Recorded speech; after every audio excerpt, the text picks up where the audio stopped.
മഞ്ഞും മഴയും മഴവില്ലും മണിമാണിക്യത്തിൻ കല്ലും മണ്ണിൽ വന്നത് മിന്നും മുത്തുറസൂലിന. പൊന്നും പവിഴം പൊന്നമ്പിളിയും പാടും പുള്ളിക്കുയിലും പാരിൽ വന്നത് പത്തരമാറ്റി ഹബീബിന. മഞ്ഞും മഴയും മഴവില്ലും മണിമാണിക്യത്തിൻ കല്ലും മണ്ണിൽ വന്നത് മിന്നും മുത്തുറസൂലിന.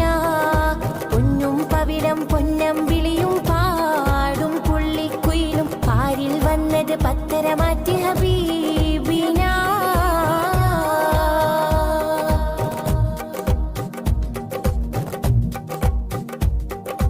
ബഹിറല മുഴുവൻ ബദറുളിനൂരിൻ മധുകളോദിത്തുയരുമ്പോൾ മഹിയിലെ മധുരിമ മധുകണമെല്ലാം മഴമഴയായി പൊഴിയുമ്പോൾ ഹജറുകൾ